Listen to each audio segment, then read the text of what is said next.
শুভ সন্ধ্যা বন্ধুরা। আজ একটা টপিকের ওপরে কিছু কথা বলবো। আমরা যারা একান্নবর্তী পরিবারে বড় হয়েছি, ছোটবেলায় দেখেছি বাড়ির যারা বড় তাদেরকে অনেক কিছু স্যাক্রিফাইস করতে হয়। বাড়ির বড় ছেলে আর বড় বউকে তাদের জীবনে অনেক কিছু স্বার্থ ত্যাগ করতে হয়, অনেক কিছু প্রত্যাশা দূরে সরিয়ে রাখতে হয়। যত দায় দায়িত্ব ভার বাবা মারা চাপিয়ে দেয় সেই বড় ছেলের কাঁধেতে, যৎপরণায় স্বামীর দায়িত্ব কিছুটা বর্তায় স্ত্রীর ওপর।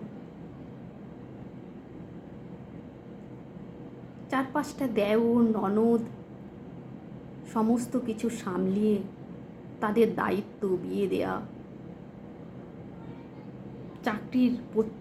কারোর চাকরির, কারোর আবার ব্যবসা, ভাইদের প্রতিষ্ঠিত করা, বোনেদের বিয়ে দেয়া, সেই বাড়ির বড় ছেলে আর বড় বউয়ের কাঁধে একটা বিশাল ভার চলে আসে। তাদের যে সংসারের প্রতি ত্যাগ যতটা করে, কিন্তু তার মূল্য তারা পায় না, তার মূল্য তারা পায় না। তারা সব সময় অবহেলিত থেকে যায়। যখন ননদটার বিয়ে হয়ে যায়, দেওরের যখন একটা প্রতিষ্ঠিত হয়ে যায়, তখন দাদা বৌদিকে অনেকেই ভুলে যায়। কেন ভুলে যায়? ওই বাবা মার যখন মারা যান, বর্তমানে যখন সম্পত্তি ভাগাভাগি এসে যায়, তখন দাদা বৌদি এরা সব পর হয়ে যায়। কি করেছে সেটা আর মনে রাখে না, যে কতটা তাদের স্যাক্রিফাইস আছে আমারকে প্রতিষ্ঠিত করার, আমার বিয়ে দেওয়ার পেছনে। এখনকার জেনারেশন সেটা অন্তত বুঝবে না, কেন নিউক্লিয়ার ফ্যামিলি। তো আগেকারের কিছুটা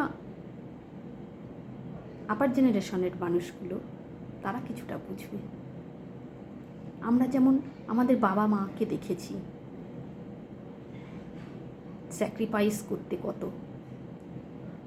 অনেক নিজেদের স্বাদ আহ্লাদ অনেক কিছু ত্যাগ করতে হয়েছে দেওর ননদের জন্য।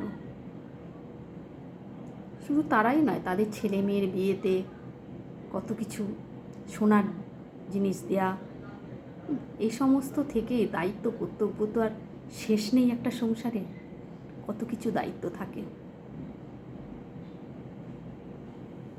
অনেকে বলবেন শুধু বড়রাই করে, বড়দের কাঁধেতেই বেশি আসে দায়িত্বটা।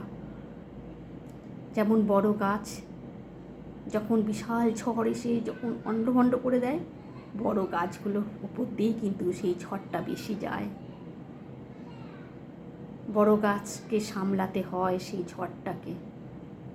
অনেকে ভেঙে পড়ে, অনেকে মাথা তুলে দাঁড়িয়ে থাকতে পারে। নমস্কার, ভালো থাকবেন। ভালো লাগলে একটা লাইক শেয়ার করে দেবেন।